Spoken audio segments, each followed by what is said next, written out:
Hello, everyone, and welcome to Pure Dead PlayStation, going live on YouTube again.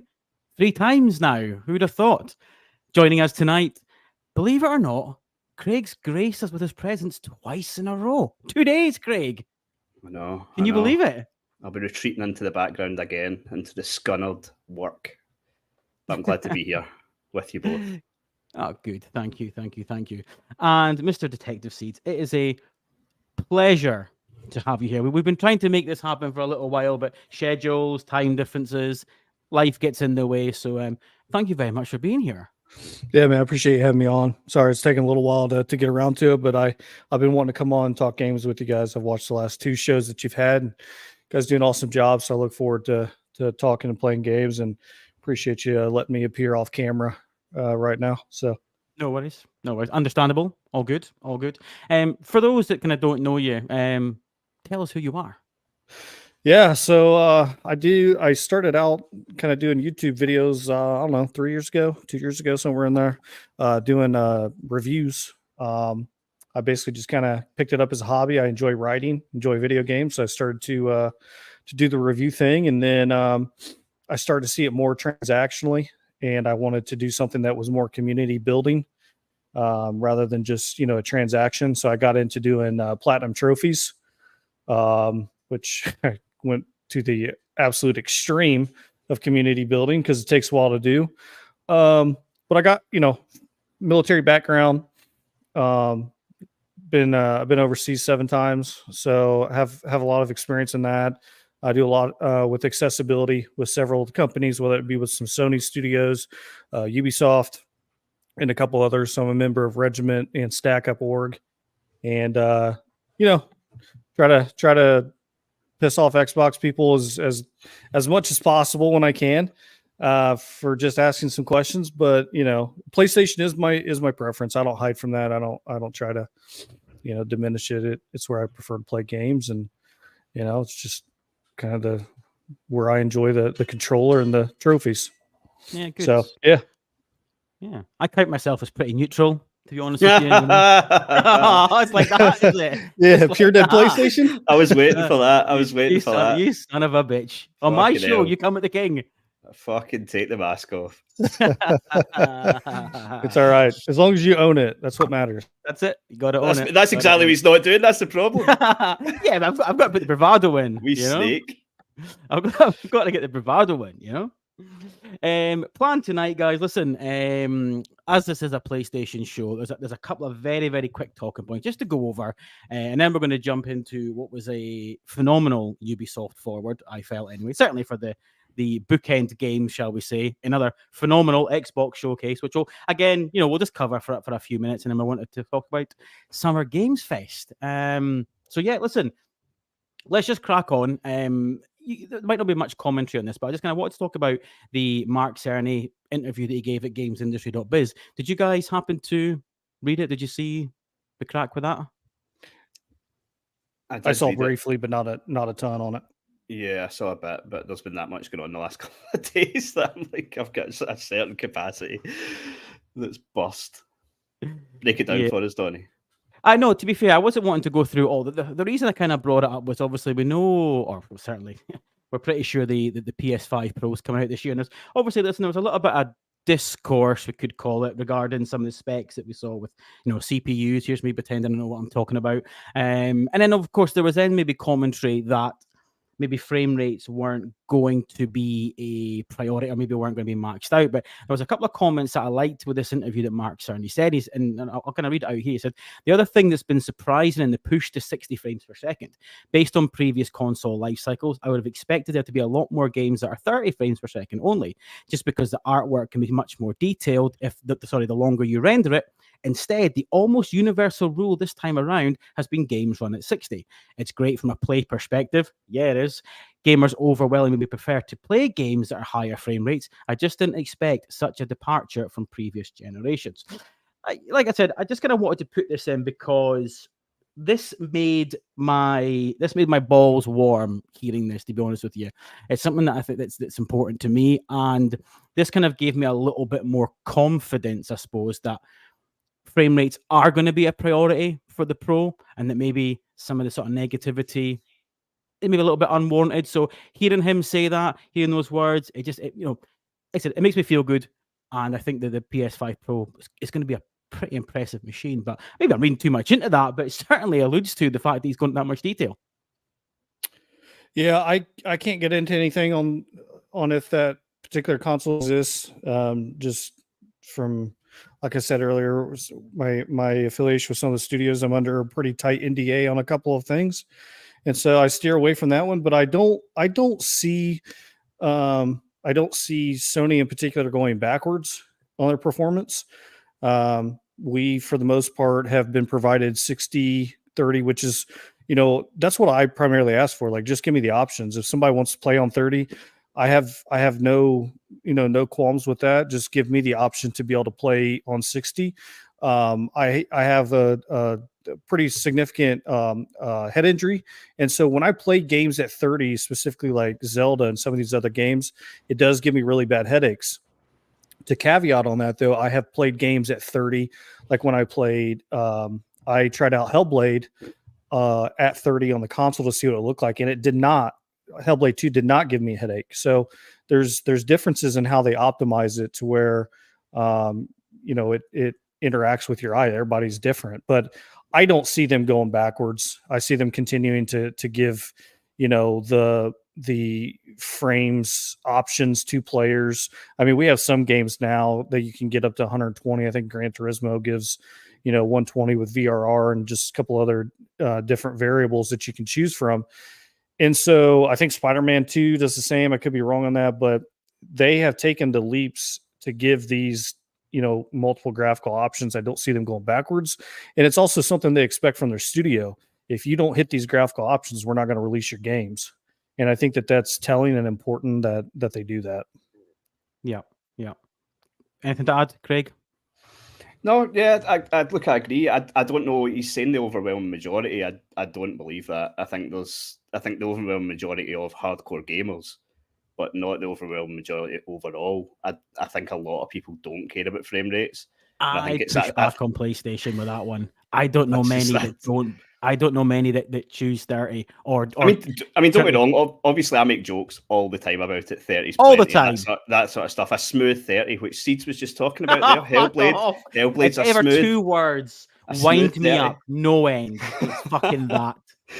But no, look, I mean, jokes aside, obviously, if 60 is an option, I always play at 60. It's a much better experience, but I'm not going to not enjoy a game because it's 30, as long as, like, I mean, I played Dragon's Dogma, enjoyed that, and that was not fucking 30. Yeah. But it literally didn't take away from my experience. I still enjoyed it. But yeah, I mean, with the Pro, what they should be focusing on is making sure that every game hits 60. Like, we're at a point now where, I mean, I don't think anyone gives a shit about 8K resolution. Like, we're done pushing resolution. The games look amazing. Like, work on the AI, work on the frame rate, work on other things. Like, it's just we're at a point where we don't need to keep investing in graphics, I think, as much as some of these studios are. Yeah, so, yeah, plus as well, obviously. Sorry. No, you go. I was going to say, plus as well, the whole 8K thing, like, you need a monster TV. Yeah. To see 8K or to benefit from it. It's absolutely huge, and unless you've got some sort of, like, I don't know, theater setup or utterly. Yeah, it's the only time it matters. Yeah. So no, good. No, listen, it was just like I said, it was just to kind of get your thoughts on that. And listen, Seeds, we can maybe talk offline sometime, maybe. Yeah. that was a fuck no. Yeah. Cool. All right, and listen, the next little bit I just wanted to talk about the amazing Concord that's due out soon. I just wanted to kind of get your guys' gauging on the price. And it came out, obviously it was announced that it's going to be $40 for you, Seeds, 35 for us here in the UK. Do either of you, I'm assuming here you don't think it's going to do well. Obviously, Craig, I know how you feel, but do you just think that price point has a potential to save it? Or should it have just been free to play? And Craig, don't say they should just binned it off. Just, is $40, 35, is that enough to save it, do we think? Or is this DOA before we even start? I personally don't know. And the reason I say this is I don't know enough about that genre. I've never really gotten into those games, whether it be Overwatch and some of these other, hero quote unquote shooters. I will say this: the more I find out about it, the more it seems like they're investing into it. The thing that struck me the most about that game was the gunplay. And one of the guys, I know his first name's Josh, I can't remember his last name. He came from Bungie and was involved in Destiny 2. And when you see the pop of the hand cans, especially in the trailers, that to me is going to be the one thing that maybe brings people in and saves them, is how polished it probably will be. The beta is, I think, next month, or it's sometime in July, I think is what it was, July 17th. I don't have it in front of me. I think that will be telling on how players receive it. The $40 price tag, I don't see. It comes with 16. I'm going off the top of my head because I don't have it in front of me, but I think it comes with 16 playable characters, all the maps, everything's going to be unlocked, and then any content that comes afterwards is automatically included in the base price. Yes, there is going to be a battle pass, but it's going to be cosmetic related, and so I don't want to ever call something DOA just because maybe they've seen something from the Overwatch community that's no longer really around in that community, that they thought, hey, we can take advantage of it with good gunplay. I do know that they're trying to get this game pushed into esports once it launches. And so I think that's key. I think that's key for it. Isn't I think it is. That's where hero shooters really kind of come into their own. Obviously, Valorant, which we'll kind of maybe briefly mention later on, being a prime example of that. I learned that last night, by the way. I'm not, before I sound too clever, Yeah, I just think No danger of that. I think that they're probably going to try to push that and take advantage of that and see if they can get those players, especially the streamers, to latch onto it. Because if the streamers are having fun with it and they think that it's a good game, and you keep a lot of the cheaters and stuff like that out, I think people will come in and pay that price to try it, especially on PC, because you can get your money back within a certain period of time on Steam. So I'm open-minded to it. Yeah. Yeah. Jamie in the chat said he believes that £35 is a decent price. Fluffers in the chat says Concord's going to be Goncord within 6 months. Dude, that's so cold. That's so good. cold. Craig, what about you? Now, try and keep your disdain for the genre professional. Well, I mean, similar to Siege, it's not my type of game, so you have to sort of put yourself in that mindset to see how you think it's going to do.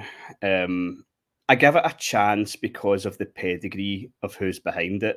I think you can't completely dismiss it because of that. But I thought it was an abomination of a show, and I didn't like anything about it. I really didn't like anything about it. See, the thing I liked best was the price. I genuinely think it's got a better chance at £35 than it does at free to play, because I think that's odd. I genuinely do. I think it shows a little bit of confidence in the product, and I think, I genuinely think, putting that price on it worked with Helldivers. Don't get me wrong, Helldivers would have been successful anyway, but I think there's a stigma around free to play at this point. I think sometimes when you put something that's free to play, I think it's seen as, I don't know, just I'll maybe check it out later. It's sitting there anytime. Whereas I think you're going to get people to try and invest, but it comes off as an absolute copy of Guardians of the Galaxy to me. There was nothing I liked about it at all. Like I said, not my type of game, and it just went on and on and on. Was it like 13 minutes or something? I hated it. Yeah, it's not my type of game. I mean, again, what I would say is the pedigree of the people behind it, and the fact that Sony had seen this game before they purchased the studio. So they have confidence in it, and they've seen a lot more than us. And it's not like they're bad at selecting talent. Do you know what I mean? So yeah, it's got a chance. I think you've made a, I think you've made a good point actually. When I think about it, that the fact that they've put a price point on it probably tells you that they feel they've got something there. They value it. Yeah, it's just whether people are going to give it a chance and pay for it. I think they've done the right thing with the beta, giving out 5 codes, and you purchase one, you can give it to 5 or 4 friends, whatever it is. I think that'll help spread the love a little bit for that beta. Michael in the chat says, can't tell if these games are good until you play them. Overwatch looks ass, but when you play it, it's awesome. I'll take your word for it, Michael. I've never played it, so he's right though. It'll be all about the gameplay. Oh, of course, yeah. I get that. It's all about the gunplay at the end of the day. I know that. Yeah, we all know that. But I think $35 or $40. I think that is the right price point if they're going to charge it. If they tried to go 70 quid on this, that'd have been a disaster. Shit.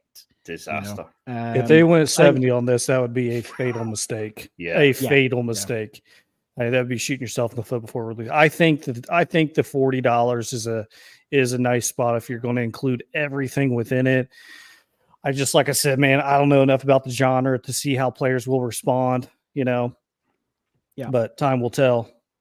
Yeah. I mean, with the 3 leads all being from Bungie, you kind of have to give it a chance, I suppose. I do want to play it. I'm not willing to pay the £35 up front on the off chance, but I really want to try the because I want to give it a chance. Because I actually, unlike you, Craig, I actually quite liked what I saw. I didn't mind the whole 80s, I suppose 70s, 80s Guardians of the Galaxy vibe. I didn't mind that, to be honest with you. I actually thought a lot of bits were quite charming. I thought the gunplay looked good, and that's the important bit.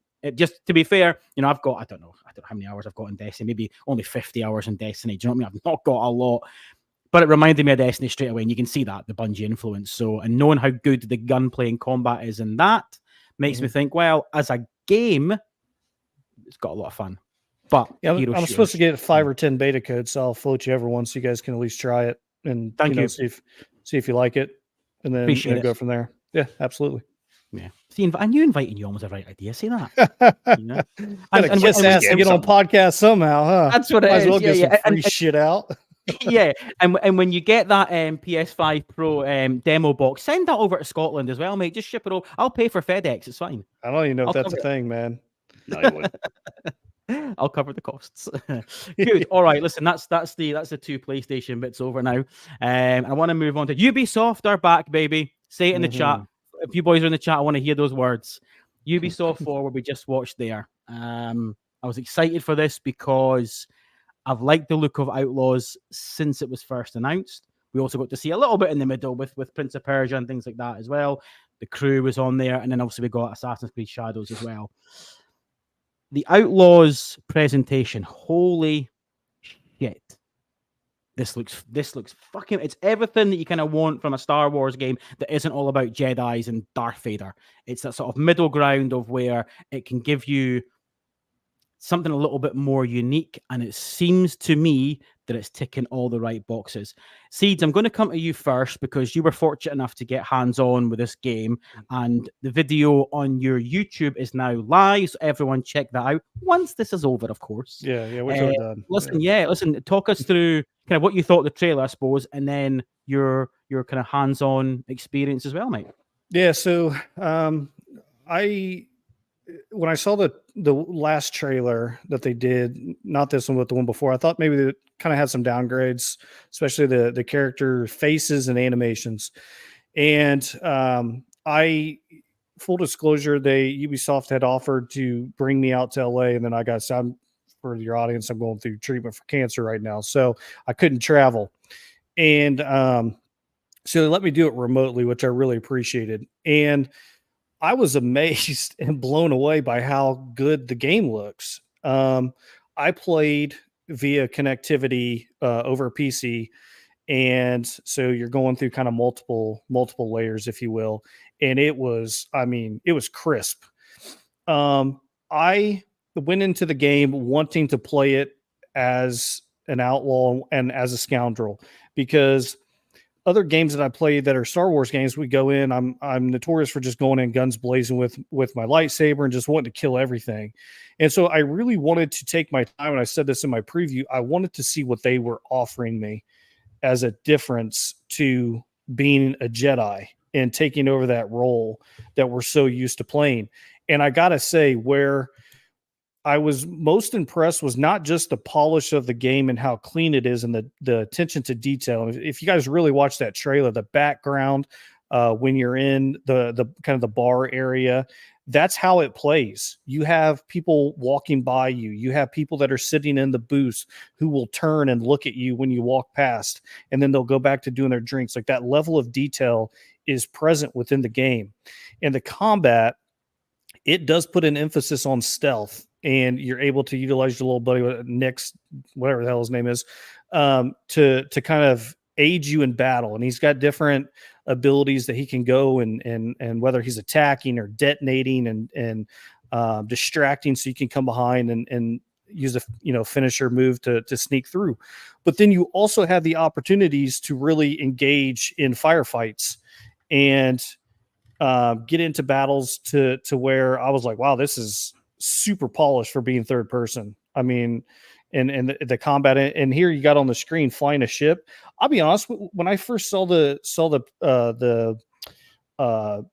previews and stuff, I didn't even know we could fly them. I just thought that they were like cutscenes. So I went into this preview not knowing I could fly the damn things. This isn't Starfield here, mate. There is ship combat. No, the one thing I said in my preview that they did a very good job of, I never felt like I was stuck on a tile in space. I felt like I was actually flying the spaceship, interacting with the debris, interacting with the enemies, leading them when I was shooting, and going from space down to planet. I said in my preview, I felt like I was playing almost two different Star Wars games. I was playing one up in space where I had that just really cool ship combat, and then I'm on the ground where I felt like an outlaw, like I don't belong, and I'm trying to figure out my way through life and in general. And it just, man, I was super impressed. I was very impressed with it. I've been able to preview multiple games with Ubisoft. This is by far the most crisp, probably aside from the Crew Motorfest preview, that I have done with them in terms of how it played. The only thing that I took notice to was the voiceover from the characters. It didn't match their mouth at times. They told me that going into it. So that is something that they are working on polishing. But aside from that, I want to see more of the skill trees, upgrades, abilities, some of the other planets. But dude, I was blown away. I was really blown away. Brilliant, man. That's so good to hear, because I'm so pumped for this game. And what did you think of obviously the trailer at the Forward tonight? Did you think they did a good job of showcasing what you experienced? Yeah, and I actually think that they did a good job. I'm glad that they showed a little bit more gameplay, actual gameplay. I do recommend, if you watched it live, I do recommend going back and watching it, because their compression rate on YouTube with live, it is fucking horrible. I mean, it looks like an amateur porn is being shot on that thing. It is. They can't keep the camera straight. It's blurry. So I would definitely go do that. But surely there'll be 4K trailers up for by sure tonight, you would think, Yeah, for sure. They did a good job showing the gameplay, and I'm glad they did that, because it showed the polish that they've put on it as we're getting into these final stages. Here in Tatooine. Oh. The other thing is, you get to see when you go watch my video, you'll see different areas you get to go to. Like, you go to one area that has snow, you get to actually see her breath, as she's walking and as she's getting into a hurry. You get to see the different environments. It does feel like Uncharted at times. You'll see in my video the different landscapes that you get to traverse and climb. And so I felt like I was playing Uncharted in Star Wars at times, because of just how it was set up. And it's definitely my most anticipated game. I mean, there's some fucking bangers. I think I'm allowed to cuss. There's some bangers coming this year, and this game, I mean, is by. I don't ever want to overhype, but it's at the top of, this is a game that I'm going to play through in platinum for sure, 100%. I'd like to hear what you guys think.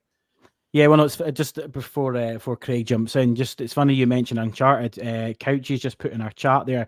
VGC just said Outlaws feels like the Star Wars Uncharted we never got. So yeah, I mean, obviously you can resonate with that. So, Craig, you are a massive Star Wars fan, as we know. Nearly minted. 3.5 Star Wars movies you watch now, is it? 3.5, yeah, and that's just 3.5 Star Wars movies. The last couple of weeks. Yeah, the man knows his stuff. Yeah, look, I thought the game looked fucking brilliant. Absolutely brilliant. It's easily one of my most anticipated games of the year. Like, everything they showed for me, outside of the ship combat, looked great. But that's just, it's not that looked bad by any means. It's just that is not my personal preference. Like, I played through Starfield, loved Starfield, but other than the first time you had to do a ship encounter, I skipped every single one. I didn't touch the ship. I have no interest. And so it's not a knock on the game. It doesn't matter how good the ship combat is. I will do that to an absolute minimum until the trophies for story related content and whatever I need to do for trophies. But the boots on the ground stuff, it looks fucking incredible. The settlements, the villages, like Seeds was saying, it feels so lifelike, as if it just looks brilliant. It really, really does. There's so many little attentions to detail that I really liked. And obviously I'm a massive stealth fan, so what we're seeing on the screen here just now was a highlight for me. It's interesting because obviously it's Ubisoft, but it's massive that are making it, not Ubisoft Toronto. But see, some of these stealth animations, they look lifted 1-to-1 from Watch Dogs, which is, again, not a negative. I fucking love Watch Dogs. But just even little things like the way they scale small objects there, it looked almost identical. And I'm so excited for it. It just looks brilliant. It really does. Really, really I excited. think you're right about the Watch Dogs thing, especially just that scene a minute ago when she stealths and the guys kind of sat on that kind of barrier bit, and then obviously you do the takedown there. That was very much Watch Dogs all over, wasn't it? So you're right. And I really love the contextual. Like it's something that Uncharted sort of almost pioneered. But see that when she comes up against an object and she's hand out just to sort of brace it. Like little things like that just make such a difference. And even at this point, a lot of games just don't do that. And I think it looks excellent, absolutely brilliant. I'm definitely on day one. I'll buy the. I mean, if we don't get a code through from Ubisoft, I'll buy the whatever edition and get it early. Yeah, I mean, Mark in the chat's made a point. He's saying world building and details matter in Star Wars, and this looks like it has it all. And yeah, I agree. I mean, that kind of opening scene when you kind of walk through the cantina, and you're right, it felt so alive. And every place is like that. Yeah, that I just go feels to. so immersive, and that's so important. You know, and I'm so excited to explore all those places. Yes, yeah. Which even for you, obviously, you know, being the big Star Wars fan, but you know, Massive. if you're excited, that kind of says it all. But what I actually thought the space combat looked great, and the bit that I noticed obviously was there's no No Man's Sky landing. Obviously, you know, it's a simulated landing. Obviously, the loading screen is the fog that you go through. It's always very clever when they hide it there, but because it's all seamless, it still kept the immersion, you know, so you're not actually landing like a No Man's Sky. So I did actually appreciate that. Yeah, it's a loading screen, it's an animation, but it still felt as though almost like you were in control. It'll get away with it because it's not an exclusive game as well. Like it won't have the same type of you feel like you're capturing it through that fog, through the clouds. Yes. Yeah, like when you're playing it and you have your hands on the controller, I felt, even though I wasn't controlling, I felt like I was. As weird as that sounds, they make it to where you like, you know, how they use, you know, the going through cracks and stuff in like God of War and some of these others where you feel like you're, you know, kind of the one doing it. That's how that feels going through that you're actually operating that ship until you hit the landing point. And when the cities come into view, dude, it is they've done a really good job at it, man. Like all the details and just the different places you can land, they all have different elements when you land. Like I only got to land at 2 different spots, and then I was on board the Imperial ship.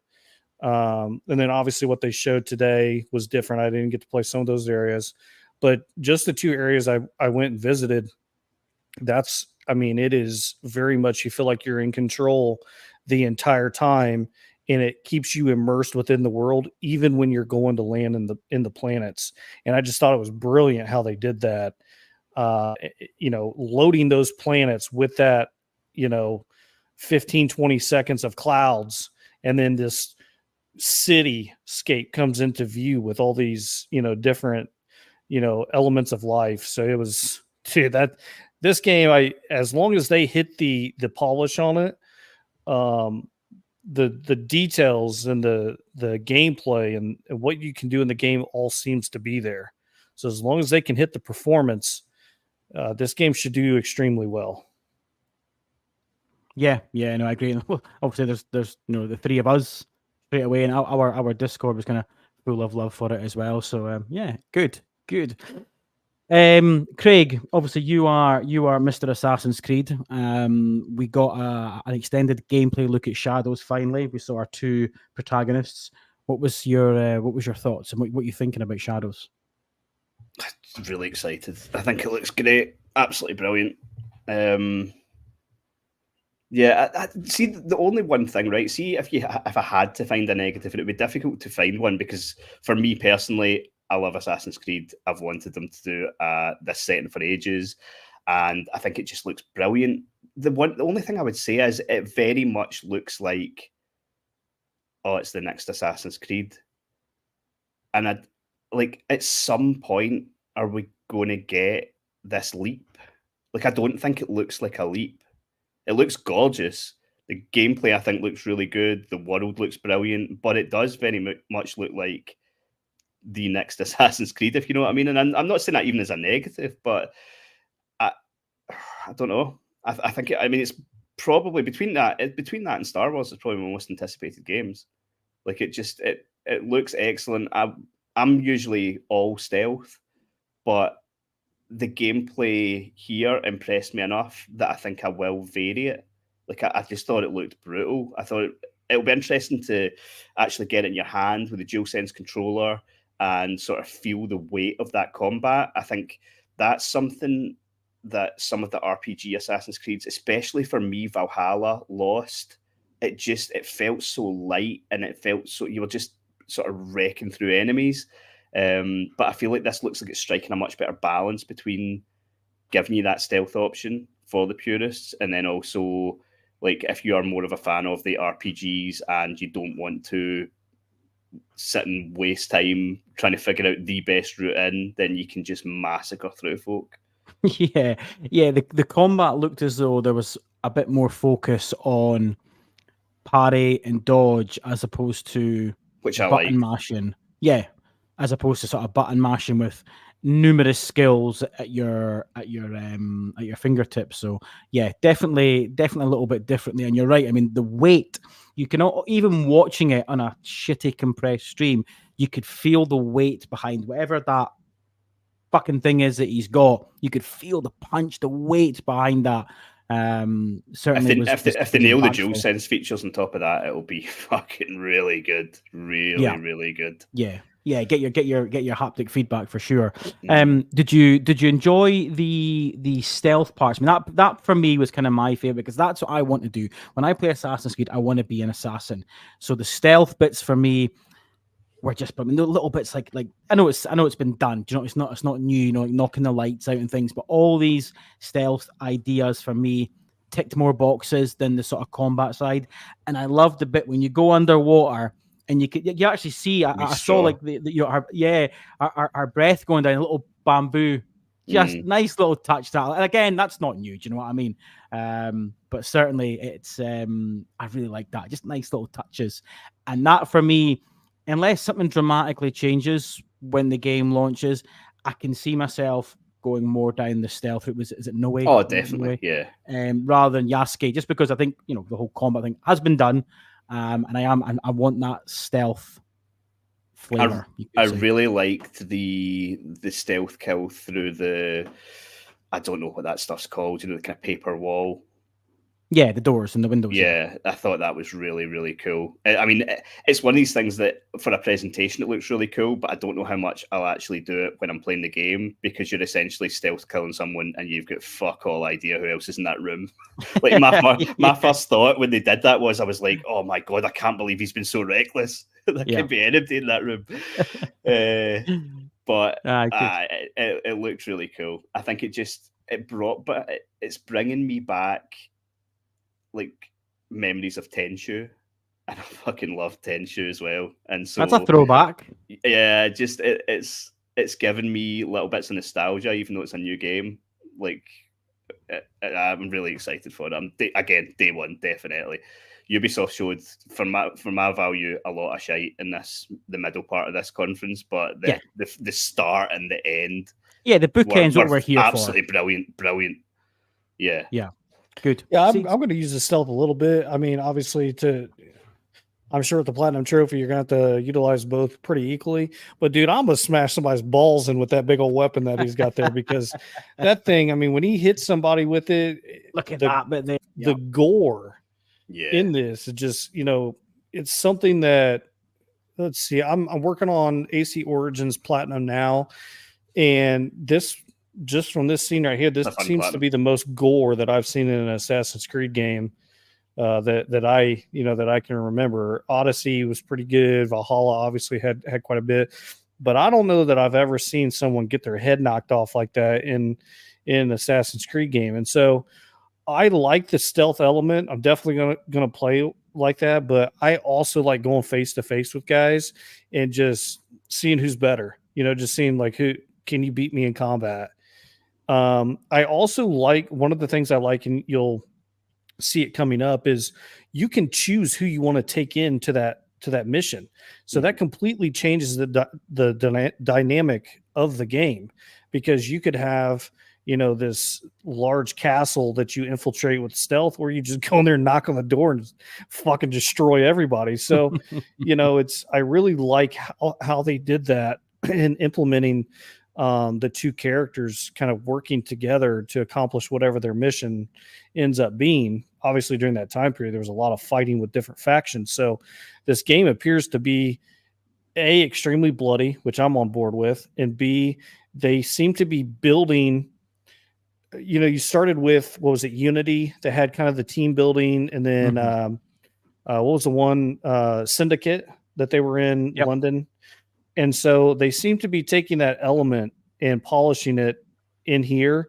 So I'm curious, as they start to build up that, what is it, the Infinity or whatever they said that they were doing with the Assassin's Creed, I'll be curious to see how that evolves in more Assassin's Creed. Do they continue to use multi-characters? Do they go back to one, with some of the other, like Hexe and some of these others that are coming? I'll be interested to see how they implement Assassin's Creed on kind of going back and forth with multiple characters or just one. Yeah. I mean, but I'm gonna Hulk smash with that thing. Yeah, I don't know what I'd prefer. It's difficult, because until, I suppose, I mean, I'm saying I want to be the stealth. I suppose until you try it, it's very, very difficult to sit here and say, isn't it? But I just want to play it stealthy. It's Assassin's Creed for me. That's how I want to go. One character, just use her the whole time. See, one thing that was a really cool little, I don't know if you guys noticed, but I just thought it was a really cool touch. Just when we're talking about the gore, it was one point when he was using that big blunderbuss thing, and he killed someone and he held it out for a second, and then when he brought it back up to sort of, not sheathe it, but sort of put it away, there was blood still dripping off it. And it was like a couple of seconds after, so it wasn't part of the kill animation. I don't know if that will make it into the final game, but he moves the thing, and there's still blood dripping off it. And I was like, nice yes, touch. That is a nice touch, yeah. Yeah, that was a cool kill. Just again, this is what I mean. This is what I want to do for sure. It feels very fluid, the stealth combat. Yes. But I always feel, for the most part, it has. It's always been, we've always had that Assassin's Creed jank, especially climbing up and down fucking walls. But remember you could even duck. Yes. There's no crouch button. Yeah. That used to kill me. That's a fucking stealth game, and I can't even crouch. Throwback. Didn't stop me.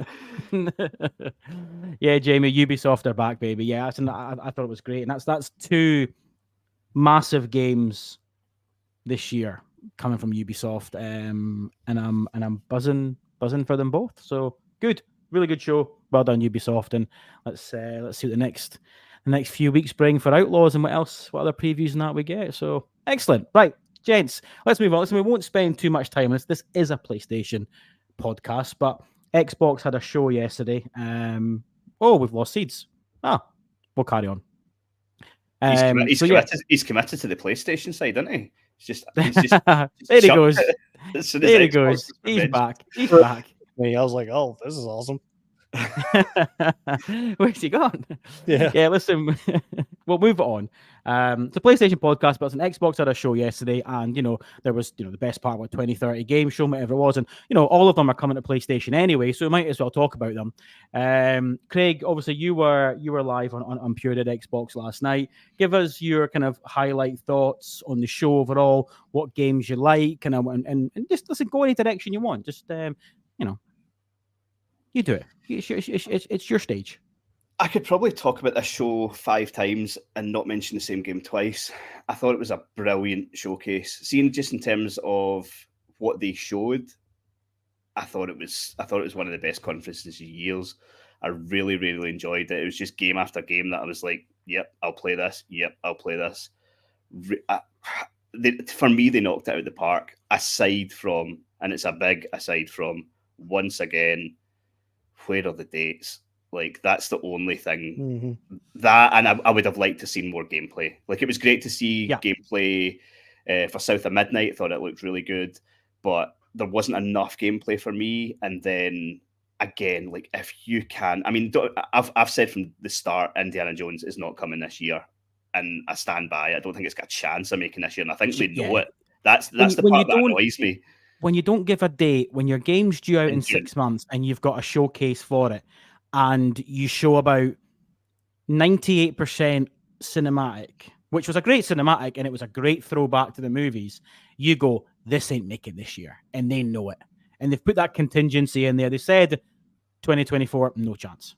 No, I don't. I don't think. And the thing is, like, I believe that they still think, or they have thought until recently, that Avowed will make 2024. Right, the fact that didn't get a date was a big surprise for me, but it annoys me when Indiana Jones, because I think they know that game's 2025, but I think they've said 2024 because they want to make the year look fuller, and then they'll wait till September and be like, actually, it's coming in March. Which they want to boost those numbers. Yeah, that to me that's fine, but it was the only negative from it was the dates. I thought everything else looked great. I was surprised Perfect Dark looked so good. A wee bit of a look at Gear 6. Like, I thought it was a really, really strong showcase. Proper E3 style showcase. Oh, I agree 100%. I mean, I want to see release dates. I want to see more, especially in-depth gameplay, that I can tell that it's gameplay. And not the cinematic, whatever that is, gameplay. I also think that maybe the game is getting pushed back into next year. I also wonder, I know that they kind of slipped and said Avowed was going to release in November, like November 18th. Couchy's put in the chat November 12th. It was leaked and then deleted. Okay. So I also wonder if that game's going to make it. Just to interrupt you, see, before you move on. Yeah. Avowed, they should just release that shit now because it's DOA.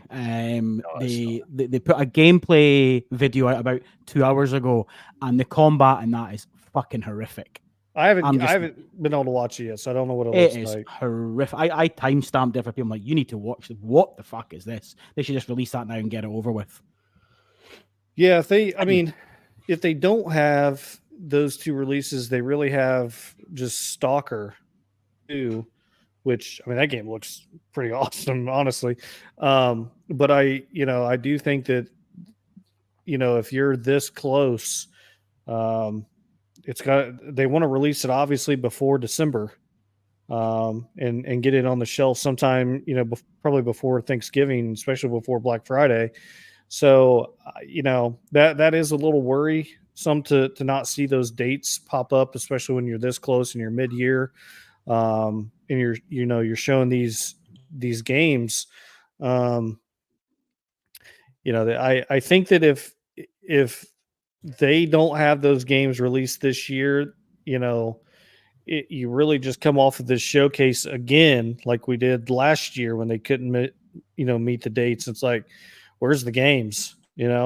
Or actually the year before, because that's when they announced Starfield was going to come, and then Redfall. So I'll be curious. It was a really good showcase. I think someone said six of the games were multi-plat, I think was the number, but at the end of the day, more. I thought it was more than that.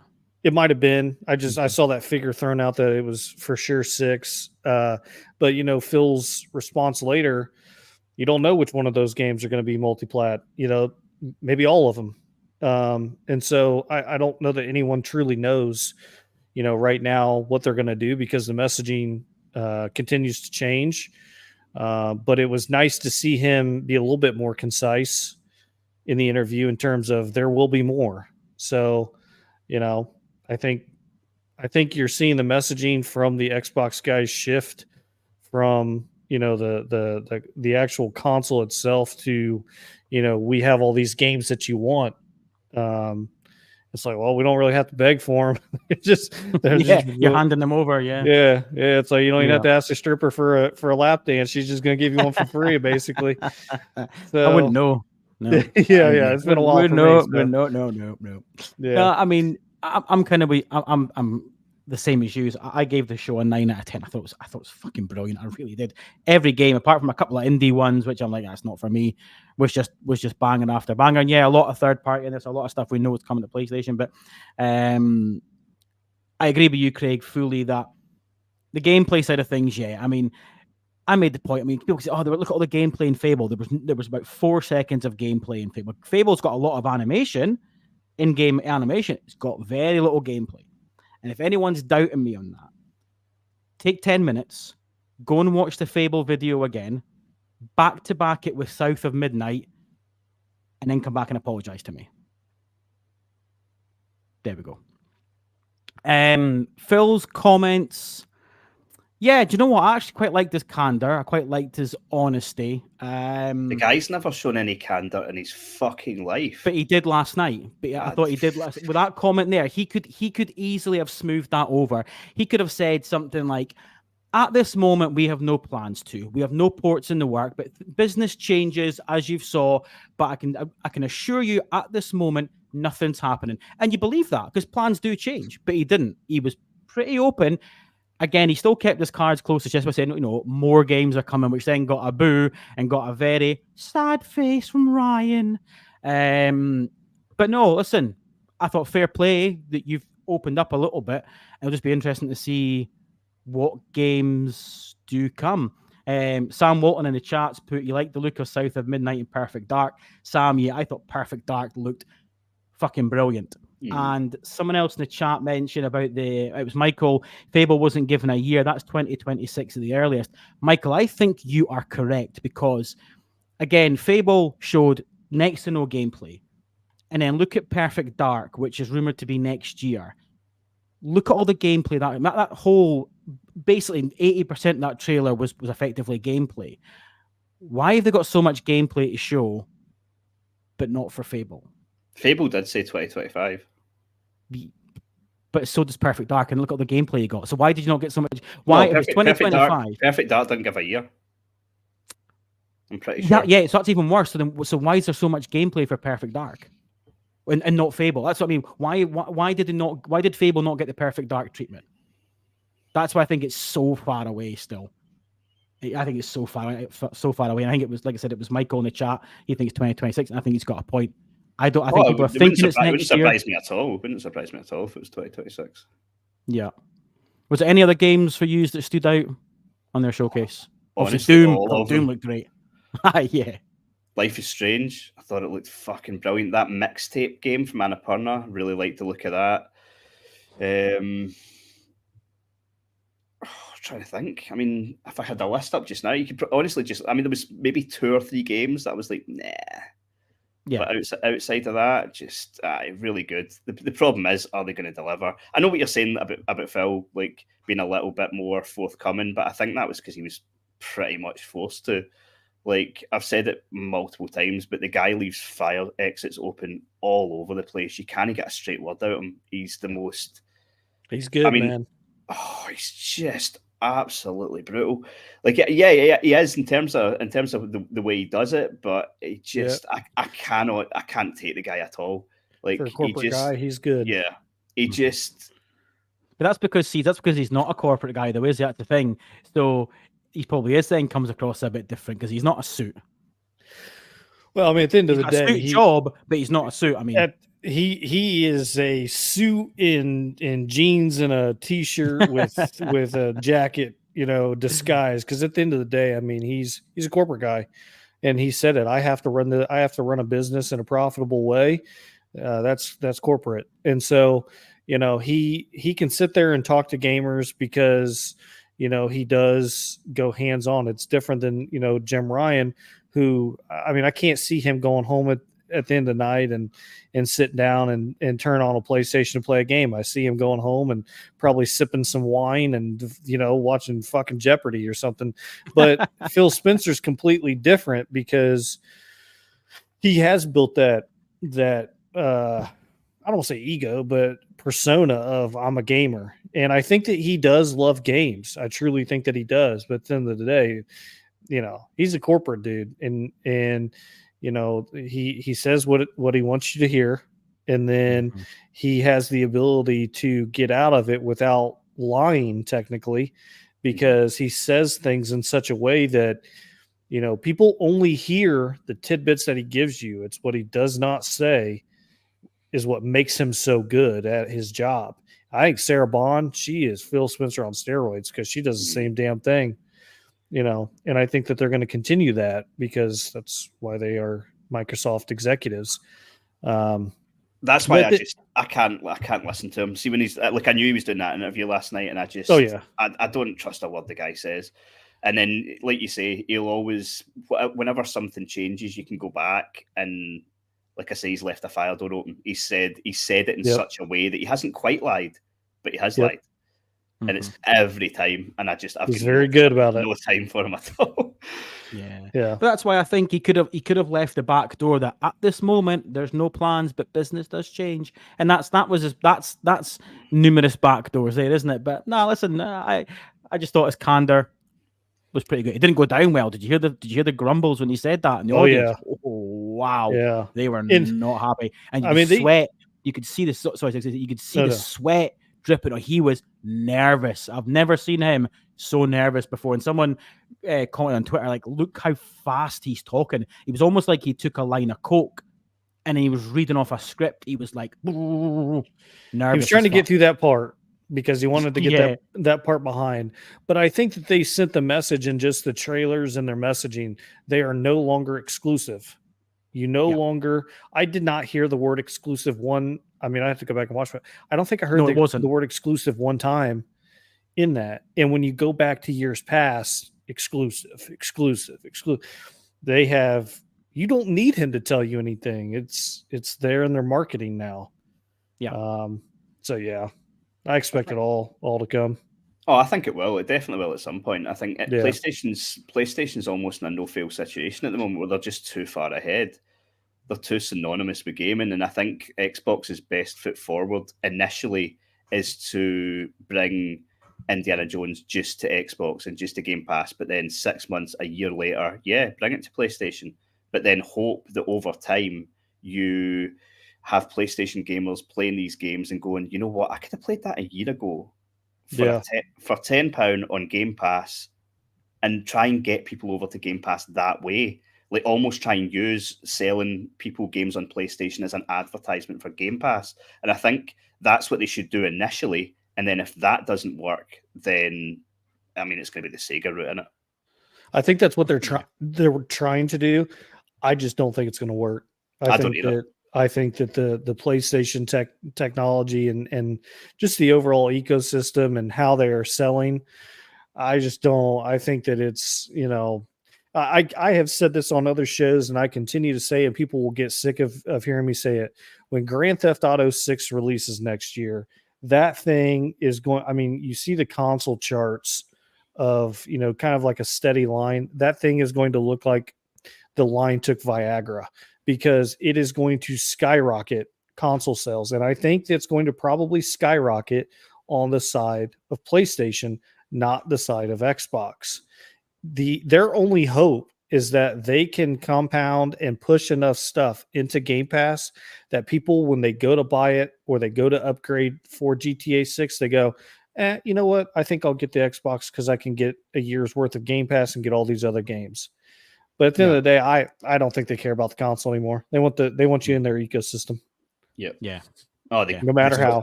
They stopped caring about the console a long time ago. Yeah. They just want money. Yeah, that's it. And just before we move on, Couchy in the chat said, I just hope we get great games out of it. The one thing that I think we can all agree on, Couchy, that the last 48 hours has shown us is that there's a lot of great games coming, man. We like last year was one of the top probably 3 years ever in gaming. People say it was number one. It probably is. You could argue that it was. But as a period, so you take last year, even the year before, a lot of games, but you take last year, a lot of what we've already got this year into next year, 2026, that 4-year period is outrageous. So yeah, Couchy, the one thing we're going to get is great games, regardless of what console you're on. Next year is looking insane. Absolutely insane. I'm planning a massive injury. Something that's probably going to take me from maybe April to November. Yeah, it's insane. Something really bad, but something leg related, I think, so that I can still game. Yeah. And nothing that requires penicillin. That'd be embarrassing. No. Yeah, I mean, did you see that Metal Gear, the collector's edition? Oh my god. Oh, there's so many games, dude. You know, gaming, I can't wrap my head around people saying, you know, that gaming's in a bad spot. Like, you must hate everything if you can't find something to play or something to look forward to right now, because there is so much shit, and it's a variety of things that it's just, you should be able to find something to play. If not, I don't know, take up knitting or something weird. It's not the hobby for you if you can't find something at the moment. Yeah, exactly. And I'm currently enjoying V Rising, so there we go. Okay, last sort of bit we're going to move on to was the main event of Summer Game Fest, but obviously it ended up being overshadowed by Xbox last night. But we got Summer Game Fest on Friday night. Excuse me. And listen, I wanted to kind of get your thoughts first of all. I suppose again, a bit like the Xbox One, your kind of headline thoughts, but also I wanted to ask you both. And listen, Seeds, will come to you first. What you thought of Geoff's comments at the start? Now, obviously, Geoff Keighley's been criticised, which I think wrongly, for not addressing the layoffs. I don't think it's his job to. But he did address it. What did you think? I mean, last time I checked, Geoff Keighley doesn't own one of these companies that's laying people off. So, you know, it's not his fault. It's not his problem. I understand that he runs this show. But at the end of the day, he's not the CEO. He's not the boss of these companies. Why the fuck should he have to come up there and tell you, you know, anything about the layoffs? I know that every industry is getting hit by it right now. It's not just video games. It is a you know, wide range of industries, and it's not to sound callous of them losing their job. You should have if you want someone to talk about it, bring forth the bosses who run the companies to the carpet, not Geoff Keighley. It's not his job to stand up there. And so when it comes to that, yeah, I agree all day long. It's not his, you know, I don't want to say not his position, because he can do it if he wants to, but it's not required of him. He didn't lay them off. He didn't take their jobs. He didn't choose the profit over, you know, cutting costs in other areas. So why should he be expected to do it? Yeah, I totally agree. Craig, anything to add to that? No, I totally agree. Like, I mean, I thought it was brave of him. Yeah, sorry. What he said was good. I thought it was a nice thing to say, but I would have had zero issue if he'd said nothing. I don't think, like, people trying to, it just, to me, it just seemed like preemptively people trying to find something to get annoyed about. Like Seed said, it's good. It's nothing to do with him. He's not done this, and it shouldn't be on him. I feel like what he said was good, and I'm glad he said it, because I think it came across really well. But I would have had no issue if he said nothing. Yeah, and the thing is, not a single CEO sat there and went, "Do you know what? Geoff's right. Screw the balance sheet. We're not laying anyone off. Fuck the shareholders. Geoff Keighley told us we're assholes." Yeah, exactly. Yeah. Craig, sticking with you, kind of Summer Games Fest. What was your thoughts? I didn't like it. Be nice. I did not like it. Yeah. So, and it's not even that I didn't like some of the games that were shown. I did. I thought there was some good games shown off. I think the problem for me came with like, don't get me wrong, going in, Keighley turned around and said he tried to manage expectations. Look, we're going to be showing games that you've seen before. And quite smartly at the beginning, he did a whole spiel on indies to sort of get you ready that, like, this is going to be more of an indie showcase. But I'm not buying it. What he showed really pissed me off, actually. Like, if it's going to be an indie showcase, say ahead of time it's going to be an indie showcase. But I'm sorry, you don't get a pass from me when E3 ceased to exist. That motherfucker was on Twitter with his cock out doing fucking victory laps. Oh, well, E3's dead. I've got Summer Game Fest. See if you're going to sit there like a prick and try and, like, basically take over E3, then you have to try and show E3 level stuff. And he didn't. And that's what annoyed me.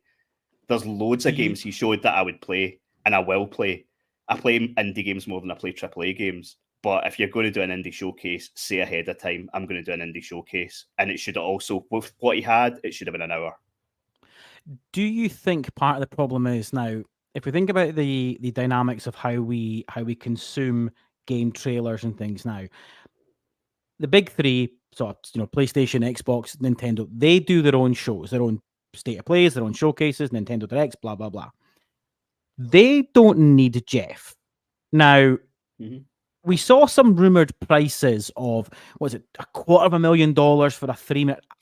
I don't think I believe some of those prices that as we saw. There's absolutely no way some of these games paid that. There's no way. Yeah, exactly. That'd be 10 times the budget of some of these games. Every third game that was shown, he's like, and this is another single dev.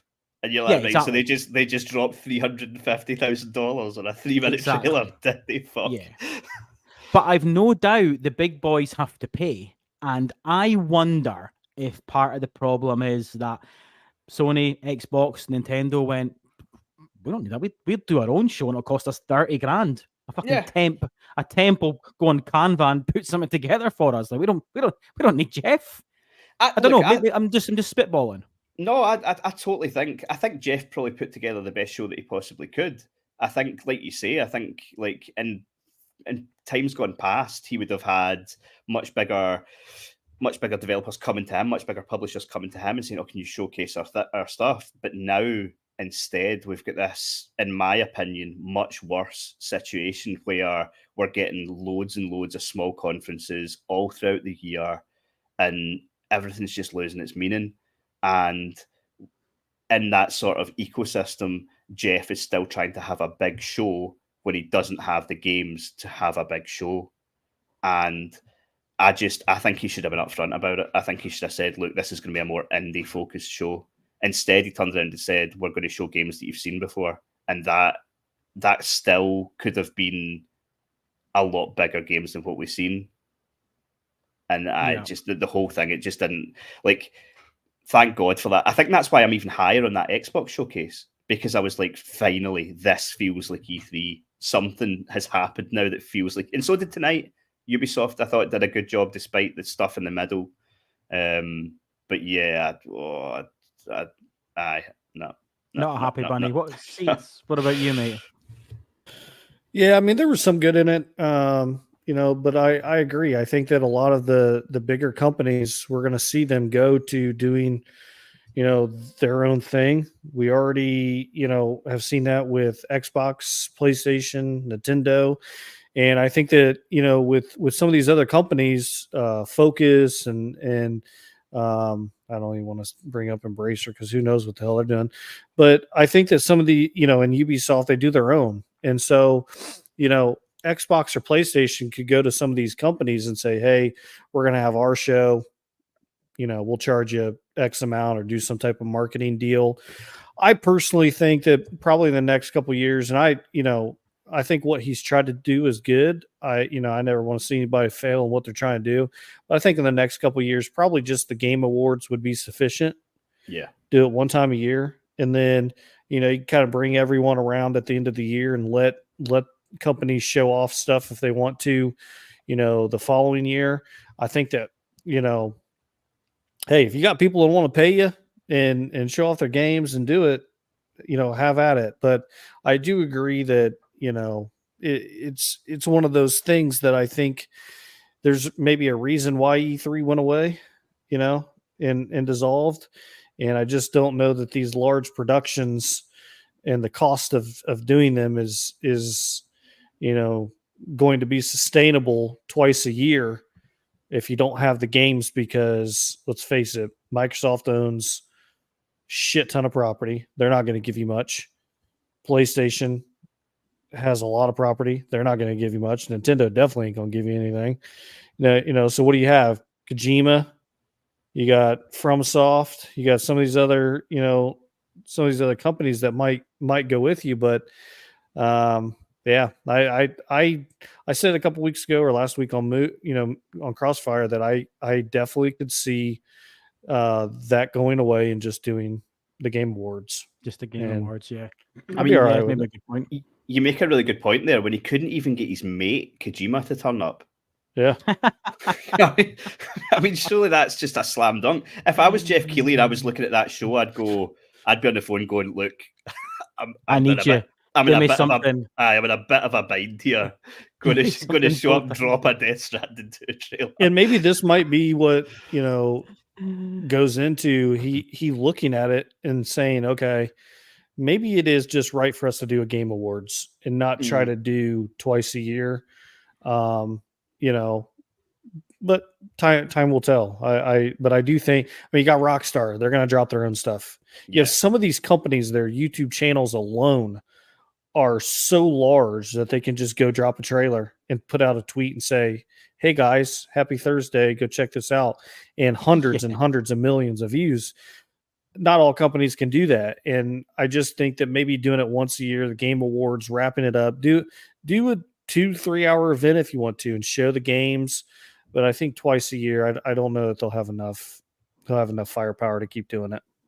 Yeah, I think we're in a situation now where, like, there's the sort of mid-tier to bigger developers and publishers. I think they'll give Geoff stuff if it's ready at the time, but they're not going to go out their way.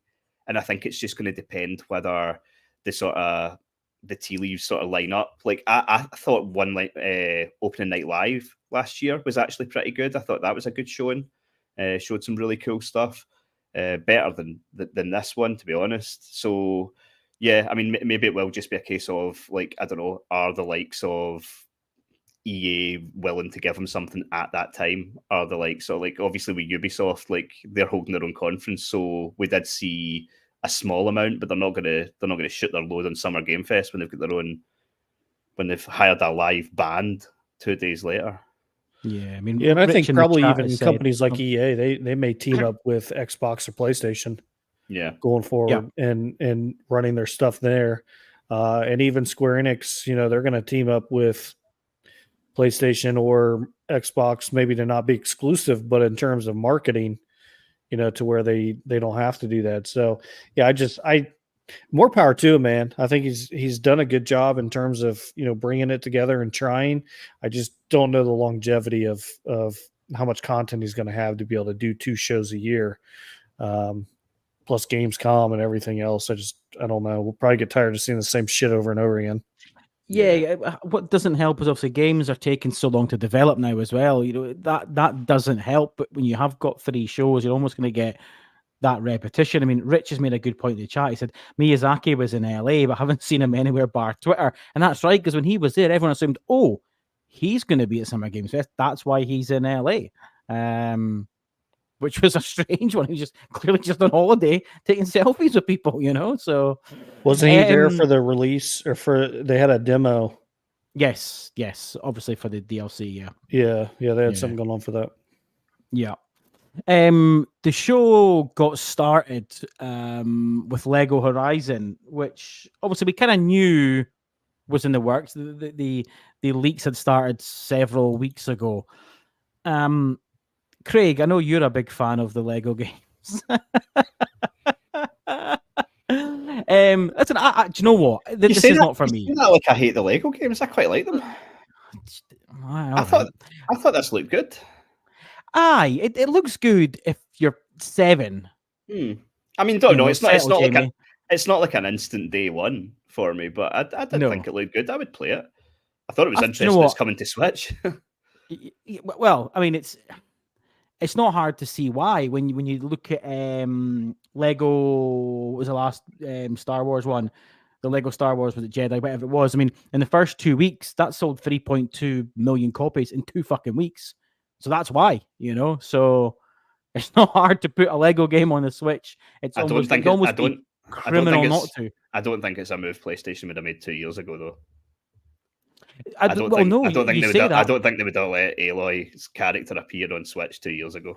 Nah, because you think they put Halo in Fortnite. I to be fair, I think like MLB the Show, it's not PlayStation's choice. This is basically a Lego choice. I think the power's been pushed rather than them deciding. I don't think they're saying it at all. Just like MLB the Show. They would have a say in that. Lego The Lego games are not that powerful. Listen, 3.2 million copies of that game in 2 weeks. Is this Those not been games are popular? Is Guerrilla not involved in this as well? Yeah, co-developing. Yeah, I think that's a change, at least a partial changing of the tides. Like, I'm not saying we're going to start seeing single player PlayStation games elsewhere, but I do think it's something worth noting. But I thought the game looked cool. I quite liked it. I'd play it at some point. I'm not going to play it though. I'm not going to sit and pretend I'm going to play it. I think some of the world building looked really good, and some of those 4K screenshots look really good. But it's not a game I'm gonna sink any time into. But I was just surprised it was there and it started the show. It would have improved that state of play last week. They should have kept it for that. Shut up. State of that. Seeds, anything to add on Lego Horizon? Nah, I don't. I think it probably wasn't at the state of play because they didn't want to mention about going to Nintendo Switch. Be my guess. Giving it to a neutral party, let that ride. So, yeah, I'm not huge into the Lego games, so I may check it out, but probably won't be something I'd put a lot of time into. Yeah, and Couch made a good point. He said, "Why Switch and not PS4?" Couch, again, I just think it's because the Switch market is more likely to buy it. So I can actually answer that. So the PS4, they're treating games, especially the Horizon games, like they did with the DLC, which was PS5 only. So games like this, they are trying to entice. You got 47 million players or whatever it is that have not upgraded. So they are trying to entice that. So I do not see them releasing titles like that to go backwards, to go cross-gen, unless something drastically changes. But that's definitely why. Okay. So they're going to try and entice to go forward, yeah. For the ecosystem, and then they'll release it on the Switch because it's just a massive player base, while having on the PS5 only to try and entice and get people to buy it, to bump up. Yeah, good shout. Craig, you added in the document you wanted to talk about the Quidditch game because you're a big fan. I thought this looked awful. I can't even imagine. I don't know. Maybe sorry if you guys liked it, if anyone in the chat liked it, but I was sitting watching it, going, someone watched this trailer and went, "Yep, that's the one. Send that over." I thought it looked like a mobile game. Not a fan. Not a fan at all. That's exactly what I said. What in the mobile is this? To think that they took Quidditch away from Hogwarts Legacy, in which a game which was brilliant, and the broomstick travel was fucking brilliant. They took that away from that game as well, and that's what we got. Fuck. Yeah. No thanks. Yeah. I'd rather go outside and run around my yard with a fucking broom between my legs and play that shit. Yeah. Listen, that Quidditch game could have been as AAA as it comes. I still wouldn't have been playing it regardless. So, it doesn't matter anyway. What I did like about the show, though, we got. I think, Craig, you're going to love this. We got 3 shooters. First Ascendant and the Delta Strike games, obviously, of which there's 2 games. There's a free-to-play version and there's the Black Hawk Down campaign. I thought these 3 looked brilliant. And obviously, First Ascendant, we know it's free-to-play, and that's out start of July. I thought these 3 games looked really, really impressive. especially that Delta Strike one, the Black Hawk campaign. Like, I'm changing as a gamer. Like, I'm all over these games now. What the hell is wrong with me? But impressed with these Seeds. Is that your type of game? I don't obviously don't see on YouTube play. Yeah. Okay. I'm guessing obviously your military background. I thought it might have been, but I hadn't noticed any games like that on your YouTube. Yeah, I'll be all over that one. Especially, I think, is that coming to PS5 or was that PC only? They're all PS5 as well. They're all console. Were they? Okay, yeah, I'll be all over that game. I think it was just early access at first, or wasn't it? Was the PC early access? Yeah, it might have been. Yeah, First Descendant, I did play the beta. I like the loop that it had, so that'll be one I play. I know it's probably going to be jam packed with microtransactions and wanting me to buy pretty much everything. Because it is free to play, so you have to expect that as well. Oh, for sure. But the gameplay loop that I played in the beta was really, really fun. So, and I love looter shooters. So looter shooters, anything that I can get a gun in my hand, I'm probably going to try it out and play it. And so, I liked all three of those. Yeah, same. Yeah, very much so. And like I said, especially that First Descendant, which like I said is free to play, will be littered with microtransactions.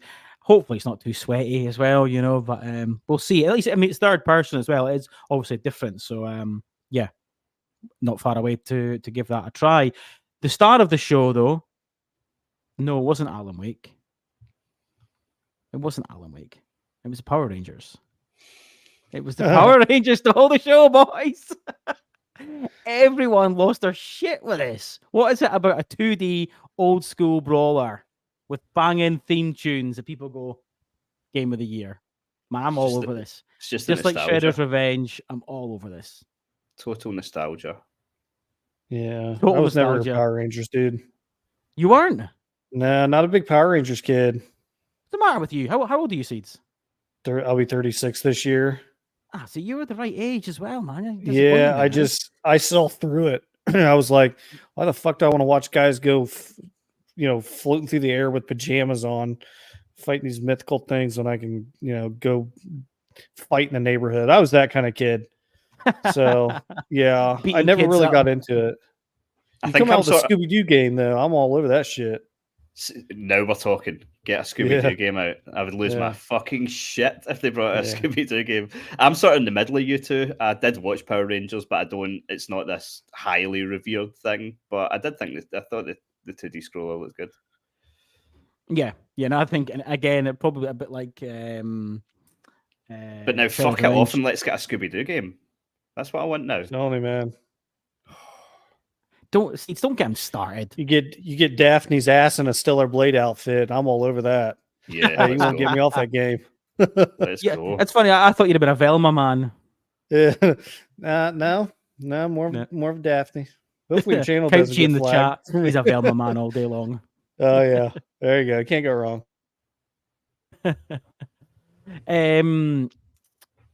What did you guys think, or what do you think of Wukong? Obviously, there was a little bit. Oh, I got lit up on Twitter for that one. Oh yes, you did. Yes, you did. Yeah. Tell the story. What happened. All right, so here's the deal. I went to school, graduated with someone who works for They work for PlayStation currently. Their job is to assist on the back end with getting games optimized and to work on platform. They've worked there for probably 15 years, give or take. I was texting with them a few months ago asking about Starfield because I was trying to get some information to see if that was, if the port was coming along and if they were helping on it, kind of trying to optimize. And they said, no, I'm working with on this, Black Myth Wukong. Well, then the trailer hit yesterday and I saw it was only PlayStation. So I sent them a text. I said, hey, congrats, but did you guys pay? Did PlayStation pay to get exclusivity? They said now there's some issues on optimization on the X. This was before they released the statement. So it was before they put that out that there were optimization issues. And I said, well, how long do you think it'll be? He said, probably 6-12 months from now, depending on, what they can get worked out, because we had some issues on it as well. And so I put this tweet out and, some people jumped onto it saying where this figure come from. and no one else had seen the optimization issues yet because they hadn't found it. So I put this information out there, and then the other stuff started coming out, and I was like, man, these idiots are getting more pissed off at me for putting the information out than getting pissed off at Microsoft for having this junk ass, sorry if you got a Series S, but it's kind of a piece of shit compared to the Series X.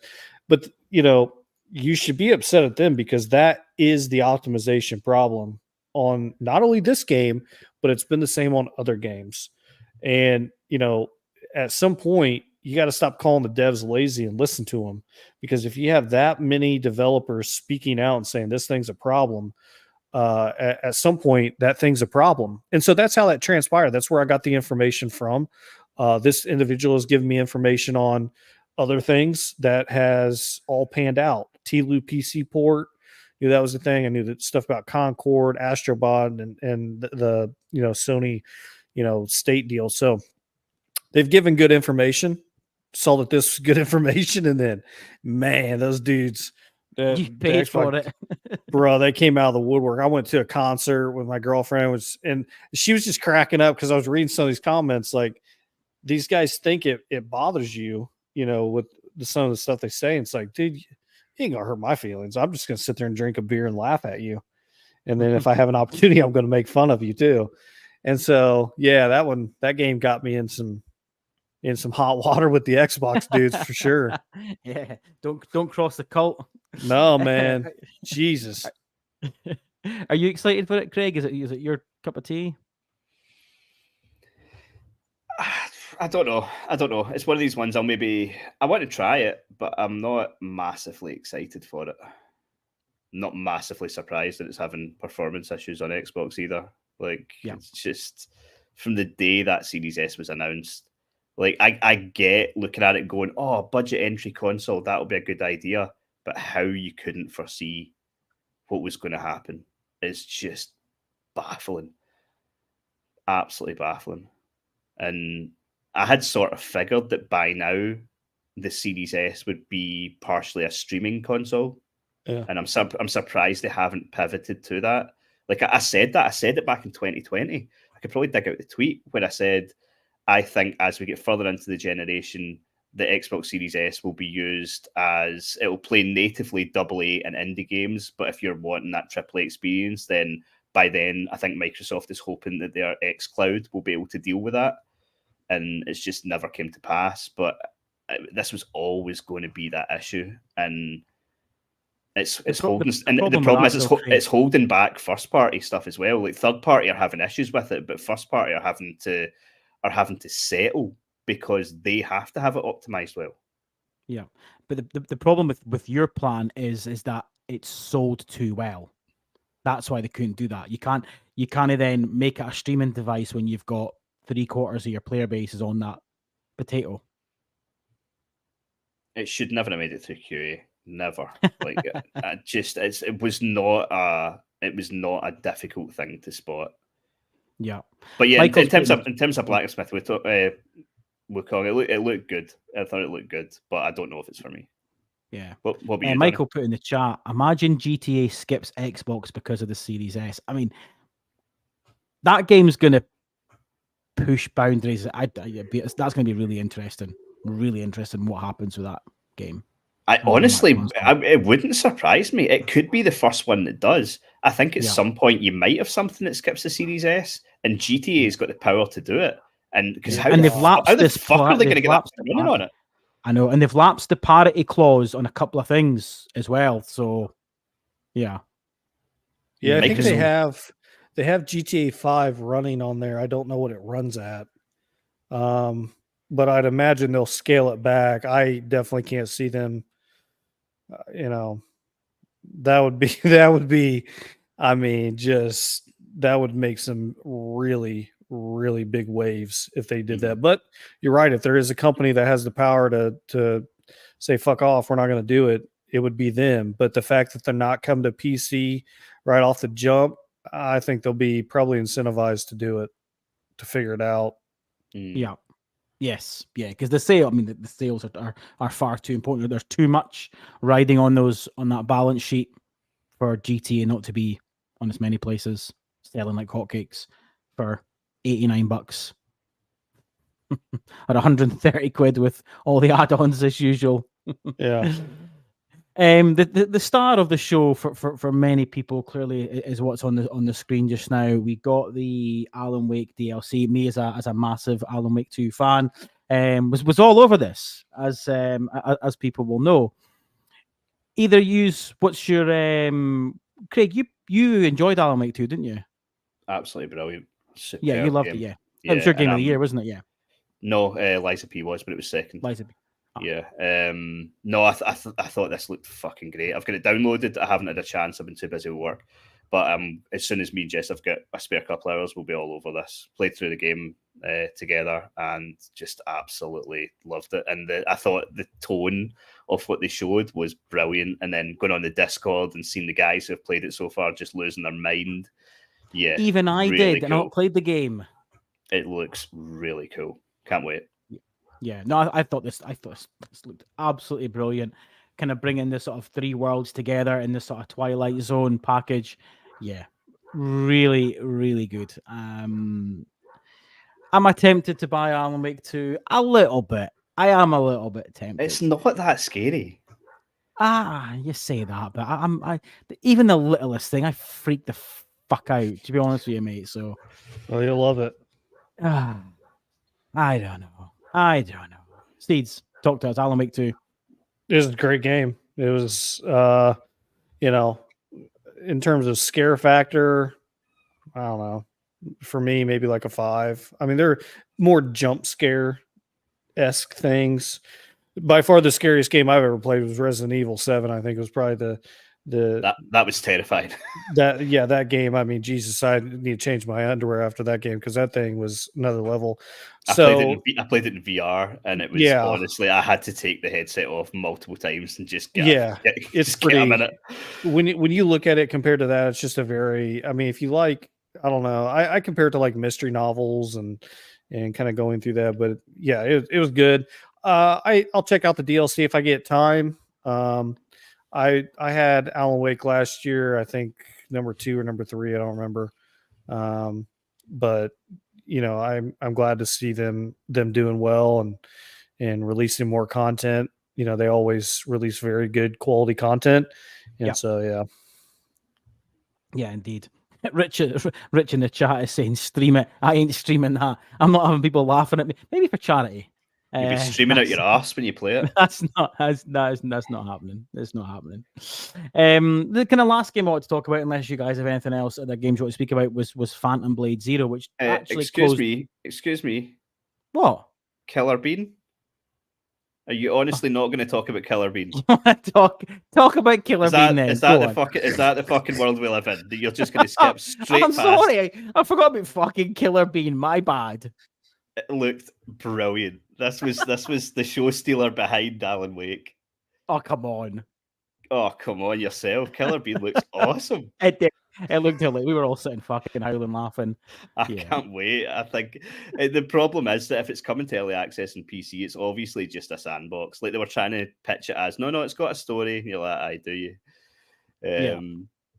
So it's clearly going to be one of these games you sort of pick up and play for a couple of hours and then put down, which is a shame, but I thought it looked good. I thought it looked a lot of fun. You can move on now. I needed to get it in. Maybe he's a big fan. I paid more attention to my ex-mother-in-law talk than I did watching that trailer. It wasn't me, man. It wasn't for me. As soon as we get slow motion. Love a bit of slow motion. Yeah, you got that kind of slow motion. Bullet time. Bullet time. Yeah. But no, it's not for me. It looked a lot of fun, but you do you, Craig. You do you, my friend. Closing off the show, we got Phantom Blade Zero, and we've subsequently then obviously got more gameplay footage. Obviously, we saw this game about a year ago, was it? Or was it the New Year PlayStation showcase? I can't quite recall. Obviously, we know it's PlayStation exclusive. This looks good. I think, to be honest with you, I think the positivity around this game is actually quite refreshing. I've seen very, very little people being critical of it. I think the combat looks great. They're classing it as not Souls-like, but semi-Souls-like, more like Devil May Cry, kind of a hybrid between the two. But it looks fun. It looks frantic, and some of those kind of combo parry moves. Oh boy. Yeah. Where the world's going to go for me, I've said it numerous times, and I know Chris is in the chat. I would say, Dony always say this, but I'm really bored of the whole third-person action Souls-like Far East. Yeah, there's just so many, and there's so many still to come. So that's my own personal concern with this game. But I suppose it's kind of got this kind of gritty feel about it that might be slightly different. So I'm 100% interested in it. But that combat looks wow. Whether I'm good enough I hope there's an easy mode. I'm thinking because this looks as though it could be quite difficult, but it looks a lot of fun. Seeds. Yeah, my understanding it's kind of a mix of like Devil May Cry combat and then a little bit of Sekiro with some of the combos and stuff like that. I don't think it's going to be nearly as brutal and hard as Sekiro is, but from my understanding, it's going to be kind of have that feel of the combat. I thought it looked phenomenal. I don't remember the release date on it if they did show one, but no, they never. Okay, yeah, I didn't think 2026. Is that what it was? I thought I heard someone saying rumored 2026. Yeah, I mean it looks really really smooth, and just the you know the guard counters that they were doing and breaking through the guards and the parrying, you can definitely tell it's going to be one of those games where you're going to be able to go up against someone and figure out like who is best in combat. And I like those types of games. That's why when it comes to like AC Shadows, you know, I will probably go more with Yasuke, just because I want to stand in front of you and fight. You know, I like the assassin aspect, but I also just, you know, like games where you can fight. And I think that this game not only looks good, but I think the time that they're taking to polish it, you know, are they going to release it on the last, you know, year or so of this generation consoles, or are they going to move it to the, you know, to the next gen? Who knows what they're going to do? But I thought it looked just absolutely incredible. You can see the shit on the screen. Like, I mean, just brutal finishes, brutal moves, the parrying, you know, the movement of the characters looks clean. And so imagine what they're going to do with another year and a half or so of polish. I think it'll be awesome. Yeah, what I find quite interesting is the fact that a bit like Stellar Blade, you know, this game was going to be a multi-plat game, and then PlayStation saw it and went, "Oh, we like what you have here," and then they've then got invested in it. So they clearly feel there's something in this that they want to tie up. Because obviously, I think Tencent is funding a portion or much of the game. Not quite sure the exact details, but there's obviously investment there from PlayStation as well to bring this exclusive. So that in itself goes, yeah, that stands up for me, you know, to do that. It looks like it's going to have a demo, 2024 World Tour demo. Yes, yeah, it's playable this week, isn't it? Yeah, hands-on experience. I missed it there. Is that what it was? Okay. Yeah, sort of a few locations. Yeah. Yeah, I'll be interested to see some, you know, if there's any feedback that comes out about it when people get hands-on to it. But PlayStation, you know, rightfully so, they have a knack for coming into some of these studios and seeing things that they're working on and saying, "Hey, we'll take you.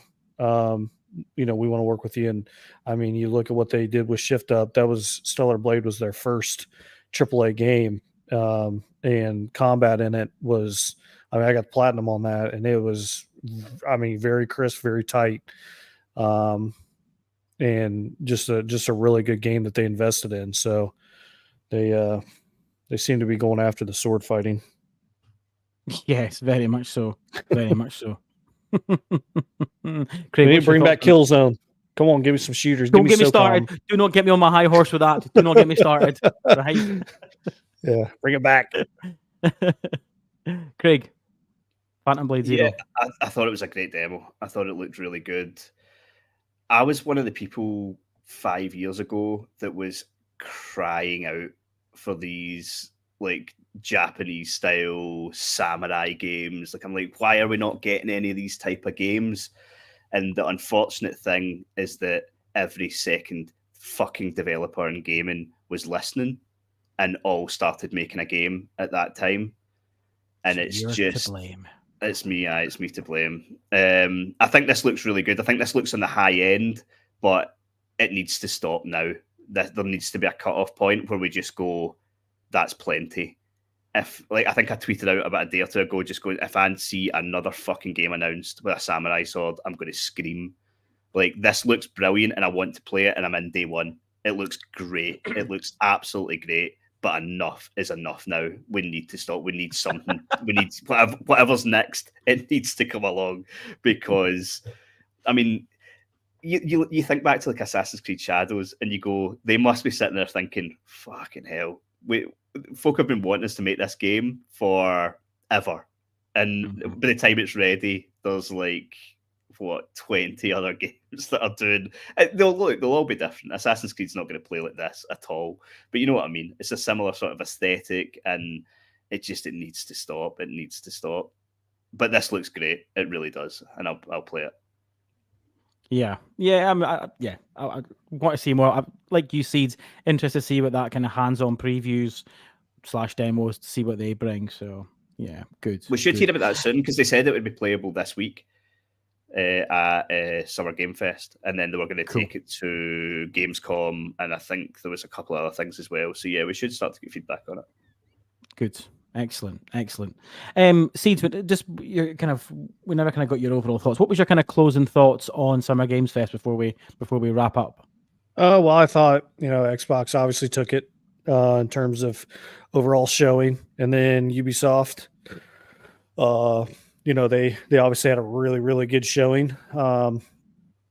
Overall, I thought that there's a lot of games coming, and it's kind of what we envision, the latter part of this generation being is games. And, I think that Xbox, we need to see them, delivering.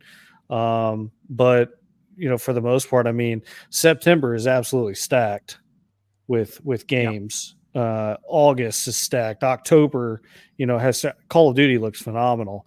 I mean, especially just the campaign. I don't mess with the multiplayer much, but the campaign, is just phenomenal to play through.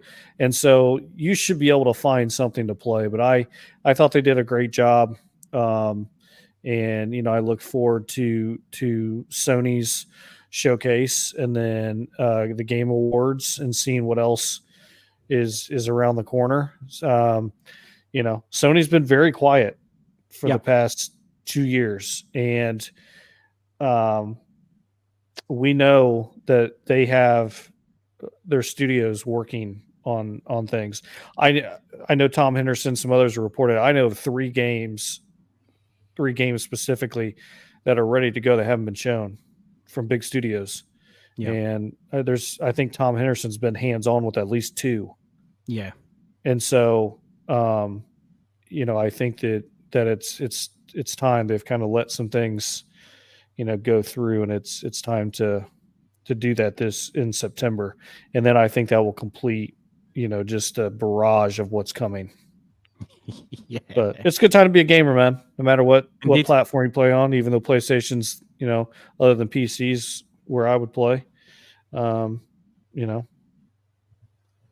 good time to be a gamer, though. I appreciate you guys having me on, man. No problem. Listen, before you shoot off, sign us off with any socials and YouTubes. And just a reminder for everyone that's listening, check out Detective Seed's video on his YouTube channel. Obviously, he's got the hands-on with Outlaws as well. So don't forget to move on to that. Yeah, social at Detective Seeds on X. Primarily posts about gaming stuff, news. I primarily do platinum trophy hunting, and then I have a weekly segment for This Week in PlayStation, kind of sum up the week before of PlayStation news. And then I do have a really good relationship with a lot of developers and publishers, so I do get early access to a lot of stuff to be able to do previews. So if you're interested in Star Wars Outlaws, I did get to go hands-on for about 60 minutes with it. and then we had about a 30-minute. It was me and a couple other people, kind of live thing with the developer. So that game's really cool. That video went live today, and so yeah, Detective Seed's on X and on YouTube, and then I'm on Crossfire every Thursday at 7 p.m. Eastern Standard Time with Mooch over there. So I appreciate you guys having me on, taking the time No problem at all. to do this, man. No problem. No problem. Craig, anything you want to sign off, or am I just taking it? Nah, you can get me at Pure Dead Gaming. I do have a personal Twitter handle, but it's too much effort, so I just tweet out from the main account. So you can get my ramblings on there. Good. I gotta get your hairstylist. I like that clean look you got. He's coming in with the ball jokes. What the hell? Love it. Low maintenance. Don't worry, Donny. You're not far. That's right. I'm a fatless. I've got a great head of hair, son. Yeah, man. Me too. Yeah. I got a whole Great head whole of thing hair. it. I'm all right. Clinging on to that. Clinging on. For dear life, mate. I'm avoiding a trip to Turkey if I can. Good, everyone listening. Thank you very much for listening in. As usual, you'll get this podcast fortnightly. You'll get the main Pure Dead Gaming podcast on a Friday with Craig, Jess, and Andy, and you'll get the monthly Pure Dead Xbox podcast as well. And obviously, check out their live show they recorded yesterday of the Xbox Showcase. And thank you very much. Goodbye.